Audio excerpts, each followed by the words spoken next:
Rame elektabilitas anjlok. Polling ini nyatakan posisi Anies teratas dengan 92% suara. Elektabilitas Anies turun. PKS sebut aneh. Warganet, untung yang survei bukan Yunarto Wijaya. Rame elektabilitas anjlok. Polling ini nyatakan posisi Anies teratas dengan 92% suara. Di tengah ramai membicarakan elektabilitas Anies Baswedan menurun, Ustadz Haikal Hasan justru menyatakan bahwa Anies Baswedan justru duduki posisi teratas. Ustadz Haikal Hasan tengah mengadakan polling pemilihan presiden tahun 2024 lewat akun Twitternya. Hal serupa juga sempat dilakukan oleh pegiat media sosial John Ruh Ginting. Ustadz Haikal Hasan tengah mengadakan polling pemilihan presiden tahun 2024 lewat akun Twitternya. Hal serupa juga sempat dilakukan oleh pegiat media sosial John Ruh Ginting. Bedanya, Haikal membuat polling pilpres dari 3 tokoh gubernur ternama di Indonesia, yakni Gubernur DKI Jakarta Anies Baswedan, Gubernur Jawa Tengah Ganjar Pranowo, dan Gubernur Jawa Barat Ridwan Kamil. Kelihatannya 3 gubernur akan bertarung merebut hati rakyat dalam pesta demokrasi 2024. Yuk, starting right now. Tentukan pilihanmu. Tulis Haikal. Memulai pollingnya di akun Twitter @haikal_hasan. Dilihat pada Minggu 7 Juni 2020. Dilansir newspolitik.com, tercatat hingga saat ini hasil polling menunjukkan bahwa Anies Baswedan menduduki peringkat teratas dengan angka 92%. Di urutan selanjutnya ada Ganjar Pranowo dengan perolehan 4,6%. Sementara Ridwan Kamil berada di posisi terbawah dengan nilai 3,4%. Unggahan tersebut mendapat sebanyak 1,8 ribu retweet dan 3,7 ribu suka. Para warganet juga tak ketinggalan memberikan tanggapan terhadap gelaran pemilihan online ini. Sosok Anies digadang-gadang akan menjadi orang nomor 1 di Indonesia di masa mendatang. Pak Anies dong, semoga nanti jadi pemimpin terpilih negeri ini dan dapat adil serta amanah, amin. Tutur @sprianta 1978. Sementara sebelumnya lembaga survei Indikator Politik Indonesia merilis hasil survei soal Pilpres pada Minggu 7 Juni 2020. Survei ini dilakukan melalui wawancara via sambungan telepon dengan asumsi metode simple random sampling.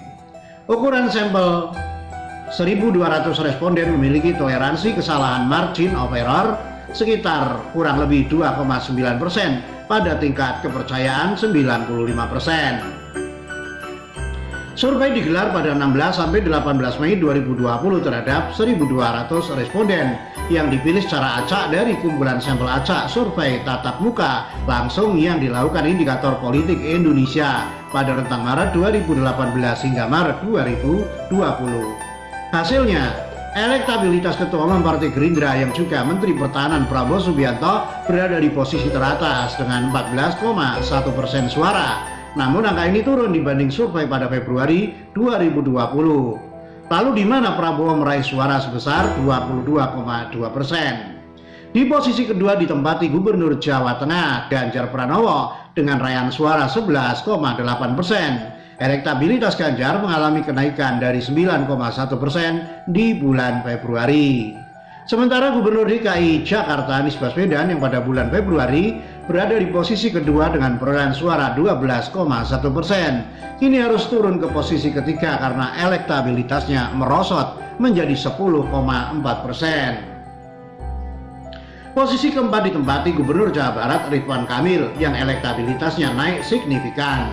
Di bulan Februari, Ridwan hanya mendapat 3,8% dukungan responden. Kini, Ridwan meraih suara sebesar 7,7%. Di posisi kelima ada nama Sandiaga Uno. Seperti halnya Prabowo dan Anies, Sandi juga mengalami penurunan elektabilitas dari survei sebelumnya. Jika di Februari ia meraih dukungan 9,5%, kini mantan capres itu hanya mendapat 6,0% suara responden. Kemudian menyusul di posisi ke-6 hingga 9 adalah Agus Harimurti Yudhoyono 4,8%, Februari 6,5%, Khofifah Indar Parawansa 4,3%, Februari 5,7%, M. Mahfud MD 3,3%, Februari 3,8%, dan Gatot Nurmantio 1,7%, Februari 2,2%.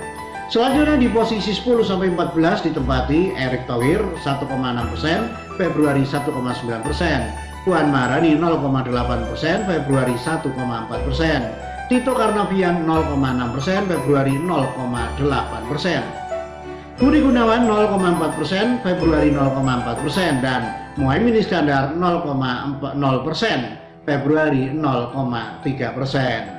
Direktur Eksekutif Indikator Politik Indonesia, Burhanuddin Muhtadi, mengatakan pandemi COVID-19 berdampak kepada elektabilitas tokoh-tokoh nasional yang digadang-gadang bakal berkontestasi di pemilu 2024. Dalam hal ini Burhanuddin menyebut kepala daerah memiliki peluang besar menarik perhatian publik dengan kebijakan-kebijakan mereka dalam menangani pandemi COVID-19.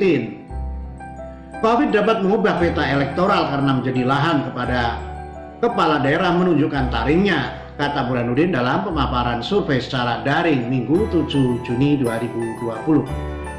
Elektabilitas Anies turun, PKS sebut aneh. Warganet, untung yang survei bukan Yunarto Wijaya.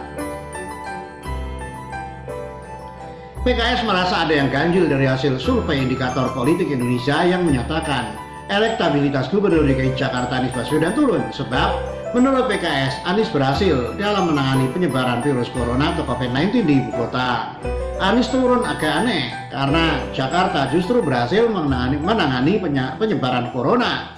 Tapi saya melihatnya penurunan masih dalam range margin error 2,9%. Jadi bisa dianggap elektabilitas Anies masih oke, kata Ketua DPP PKS Mardhani Alisera kepada wartawan Senin 8 Juni 2020. Anies turun agak aneh karena Jakarta justru berhasil menangani penyebaran corona. Tapi saya melihatnya penurunan masih dalam range margin error kurang lebih 2,9%. Jadi bisa dianggap elektabilitas Anies masih oke, kata Ketua DPP PKS Mardhani Alisera kepada wartawan Senin 8 Juni. Pernyataan PKS mengundang beragam komentar warganet. Akun Facebook @maklambetura membagikan tautan dan berkomentar. Kalau survei gak bagus percaya, kalau surveinya bagus merasa aneh. Untung yang bikin survei bukan Yunarto Wijaya. Muthalib Maulana, gak bisa kerja minta survei bagus. Sulaiman Sidik, ngapain posting manusia separuh-separuh gini mak? Mana lagi sarapan mak? Jadi mules perut. Tetet Yonans, ya kagak aneh elektabilitas Wantoa turun. Lawang sekali muncul cuma Sebelumnya diberitakan Mardhani menyebut Anies sebagai brand yang kuat. Anggota Komisi 2 DPR RI itu meyakini ex-Menteri Pendidikan dan Kebudayaan Mendikbud itu akan menjadi kandidat kuat dalam Pilpres 2024. Mas Ani ini brandnya kuat, media appearance-nya juga oke, prestasi di Jakartanya bagus, tetap penantang serius siapapun di 2024, sebut Mardhani. Sebelumnya berdasarkan survei Indikator Politik Indonesia, elektabilitas Gubernur DKI Anies Baswedan mengalami penurunan. Sementara elektabilitas Gubernur Jawa Tengah Ganjar Pranowo dan Gubernur Jawa Barat Ridwan Kamil mengalami kenaikan. Survei tersebut dilakukan via wawancara sambungan telepon pada 16-8 Mei terhadap 1.200 responden yang dipilih secara acak dari kumpulan sampel acak survei tatap muka langsung yang digelar pada rentang Maret 2018 sampai Maret 2020 dengan asumsi metode simple random sampling. Ukuran sampel 1.200 responden memiliki toleransi kesalahan margin of error sebesar kurang lebih 2,9% pada tingkat kepercayaan 95%. Berikut hasil survei pemilihan presiden dari indikator politik. Dari indikator per Mei 2020. 1. Prabowo Subianto. 2. Ganjar Pranowo. 3. Anies Baswedan. 4. Ridwan Kamil. 5. Sandiaga Salahuddin Uno. 6. Agus Harimurti Yudhoyono. 7. Khofifah Indar Parawansa. 8. M. Mahfud MD. 9. Gatot Nurmantio. 10. Erick Thohir. 11. Puan Maharani. 12. Tito Karnavian. 13 Budi Gunawan, dan 14 Muhaimin Iskandar. Tidak tahu atau tidak jawab 32,3%. Demikian. Salam.